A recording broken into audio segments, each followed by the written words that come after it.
हमने आपके कमेंट्स पढ़े और आपके कमेंट्स पढ़कर हमें ये पता चला कि आपको फिंगर स्टाइल बहुत इंटरेस्टिंग लग रहा है और आप उसे सीखना भी चाहते हो। और पिछले कुछ वीडियोस देखकर आपको ये भी पता चल गया होगा कि मेरा भी फिंगर स्टाइल बहुत ही फेवरेट सब्जेक्ट है।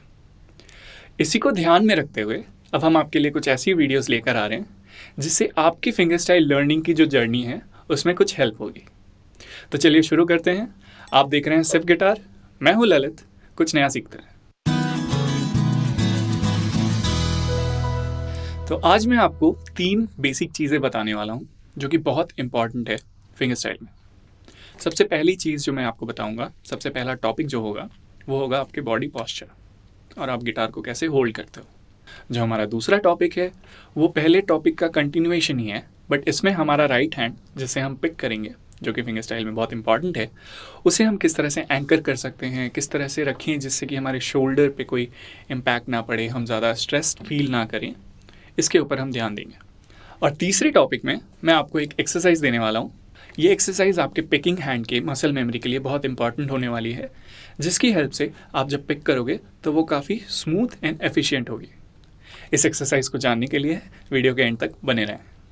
तो चलिए पॉस्चर की बात करते हैं।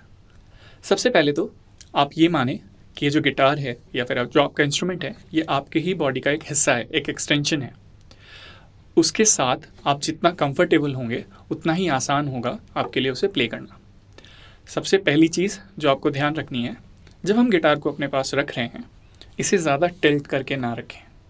जब हम इसे टिल्ट करके रखते हैं ऑफ कोर्स हमारे लिए बहुत आसान हो जाता है, हम फ्रेट्स, क्योंकि हमें प्ले करना होता है तो हम चाहते हैं कि हमें वो फ्रेट्स दिखें, या फिर जब हम पिक करेंगे तो हमें स्ट्रिंग्स को देखना ज़रूरी होता है स्टार्टिंग फेज़ में।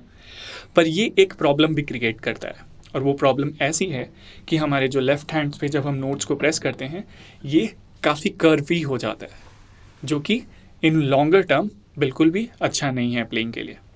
और एक और प्रॉब्लम जो हो सकती है, आप अगर स्लैंटेड करके गिटार को रखते हो और ज़्यादा अंदर की तरफ झुकते हो, this part of the guitar might hurt you a little. तो हम उस चीज़ को इग्नोर करेंगे और वो ऑफकोर्स अनकम्फर्टेबल हो जाएगा आपके लिए।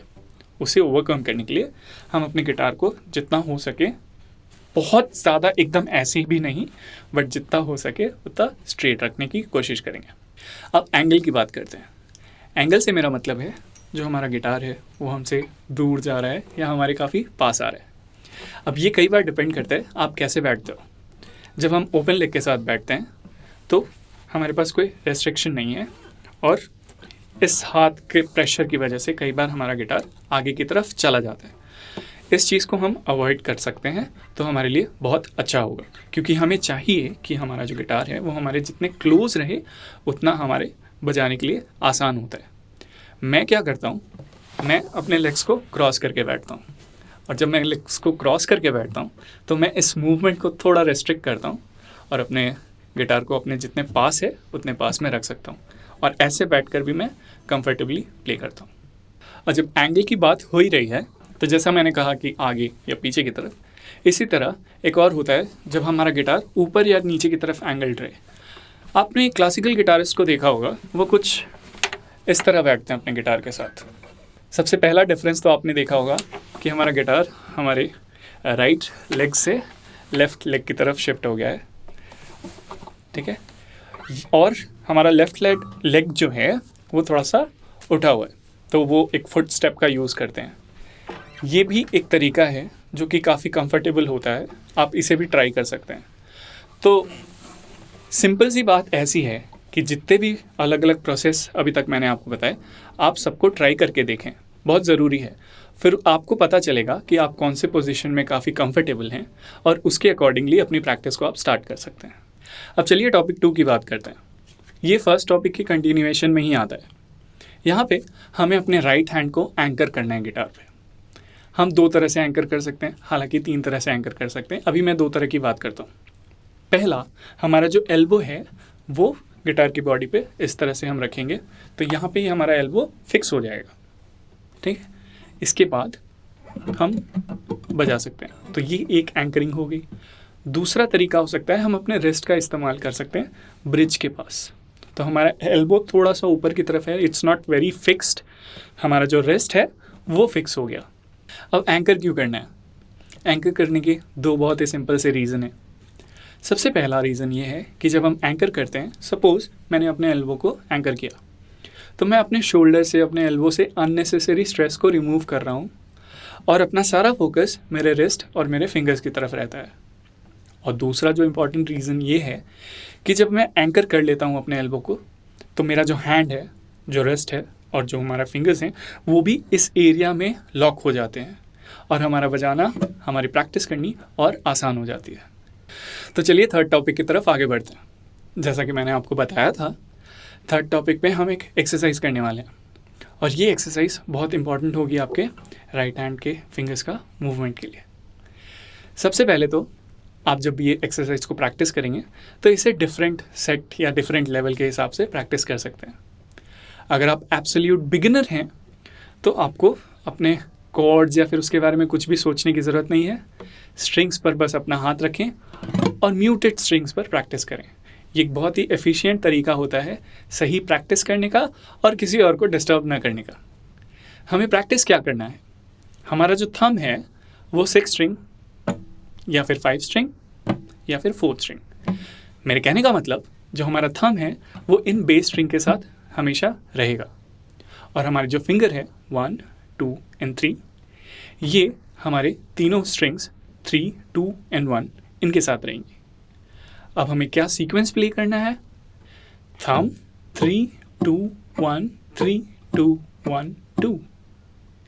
स्लोली प्रैक्टिस करें मेट्रोनोम के साथ, तो कुछ ऐसा हो सकता है।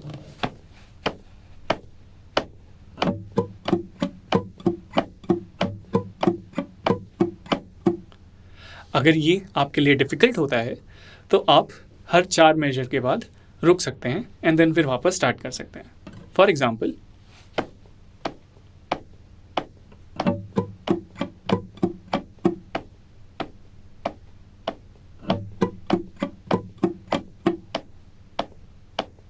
And so on. जब आप इसके साथ कंफर्टेबल हो जाएं तो आप कॉर्ड की तरफ शिफ्ट कर सकते हैं। अब भी अगर आपको वो डिफ़िकल्ट लगे तो आप एक सिंगल कॉर्ड के साथ स्टार्ट कर सकते हैं। तो चलिए एक कॉर्ड पकड़ते हैं, ई मेजर फॉर एग्जांपल। अब ई मेजर के साथ अगर हम इसे प्ले करेंगे तो ये कुछ ऐसा साउंड करेगा।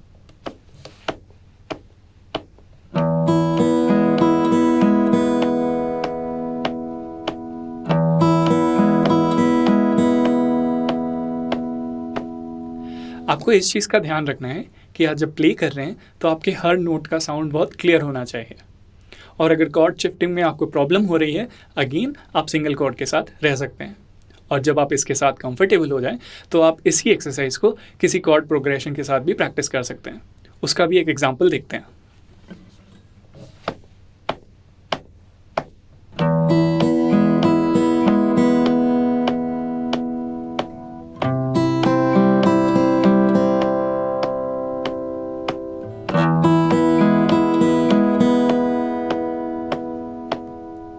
अभी मैंने सिर्फ 2 कॉर्ड का यूज़ किया है, बट मुझे उम्मीद है कि आपको समझ में आ गया होगा। और जब आप इसके साथ भी कंफर्टेबल हो जाएं तो जो हम गैप रख रहे थे, अब उस गैप को रखने की भी ज़रूरत नहीं होगी। तो अपने प्रैक्टिस में उस गैप को हटा के एक कंटिन्यूस स्ट्रीम लाइन में इसके प्रैक्टिस कर सकते हैं। फॉर एग्जाम्पल,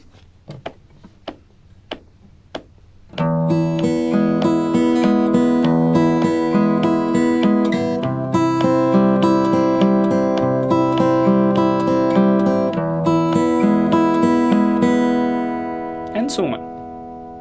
इसके साथ ही आपको एक चीज़ और ध्यान रखने की बहुत ज़रूरत है कि जब मैं ई मेजर बजा रहा हूँ तो जो मेरा थंब है वो 6 स्ट्रिंग को प्ले कर रहा है, क्योंकि हमारे ई मेजर का जो रूट नोट है वो बेस नोट ई है। और जब मैं सी बजा रहा हूँ तो जो मैं स्ट्रिंग अपने थंब से प्ले कर रहा हूँ वो है 5th स्ट्रिंग, जो कि हमारे सी का रूट नोट है। इस चीज़ को ध्यान रखते हुए आप अपने एक्सरसाइज को प्रैक्टिस कर सकते हैं। तो ये थी आज की वीडियो। आई होप आपको ये वीडियो अच्छी लगी होगी। अगर अच्छी लगी तो इसे लाइक करें, अपने फ्रेंड्स एंड फैमिली के साथ शेयर कर सकते हैं। एक और चीज़, अक्षय सर की जूम लाइव क्लासेस शुरू हो चुकी हैं और आप में से कई लोगों ने उसे ज्वाइन भी कर लिया है, तो आप सबको वेलकम। और जिन्होंने नहीं ज्वाइन किया है उनके लिए आप हमारे चैनल पर मेन पेज पर जाकर ज्वाइन बटन पर क्लिक कर सकते हैं और वहाँ से गोल्ड मेंबरशिप ले सकते हैं हमारे जूम क्लासेस को ज्वाइन करने के लिए। तो मैं हूँ ललित, आप देख रहे हैं सिर्फ गिटार्स, आपके पैशन का डेस्टिनेशन।